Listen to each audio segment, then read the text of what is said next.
Grandmother's legacy in Lev's life began during a period of profound brokenness.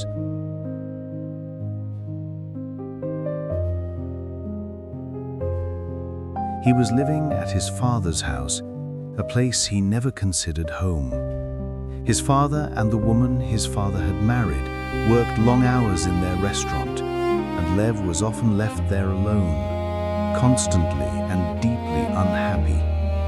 He hated it. The Bible at the kitchen table. Grandmother lived not far away. She would often come to pick him up, her arrival a quiet, steady rescue. She would take him to her home for a meal, and in the simple act of caring for him, she provided a temporary reprieve from the misery. Afterwards, she would have to bring him back, and the feeling of unhappiness would descend again. But in those precious hours with her, she offered more than just a meal and a safe place to sit.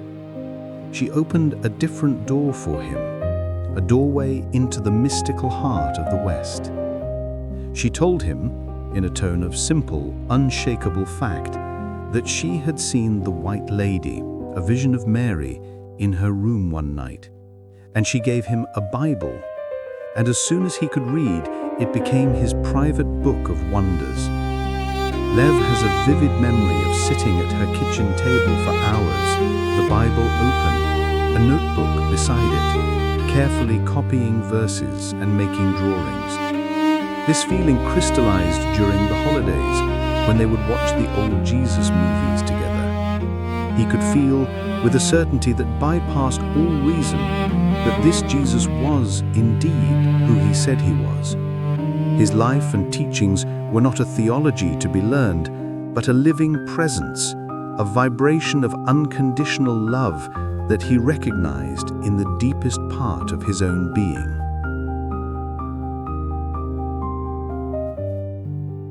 Sundays in the garden.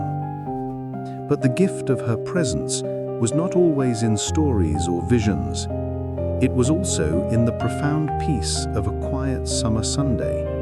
They would just sit in her garden, and in the stillness, Lev would look up at the skies.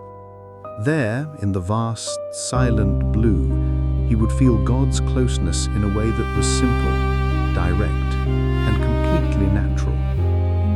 It was in those moments that he began to understand a fundamental truth, that God's primary language is silence. He understood, without needing to be told, that the quiet beauty of nature was not just a backdrop. It was a transmission. The rustle of the leaves, the warmth of the sun, the slow drift of the clouds.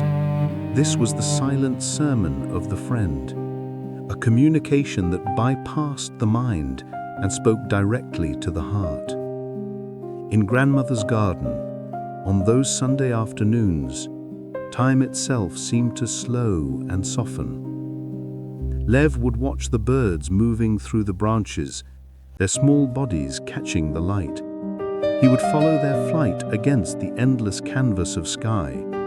And in that simple act of watching, something would shift inside him. The noise of his father's house, the fear, the hunger, it would all fall away, dissolved in the warm summer air. He didn't need to understand it then. He simply knew that in that garden, in that silence, he was being held by something vast and loving. The birds were messengers, the sky was a promise, and God was not distant or angry, but present in every leaf, every breath, every quiet moment of grace. The only island of safety. In that entire period, Grandmother's house was the only place of security Lev had in the world, a small island of peace in a sea of sorrow. His Sundays became a journey from one place of dread to another. From the humiliation and hunger of his father's world, he would later travel to visit his mother in the antiseptic quiet of the psychiatric hospital.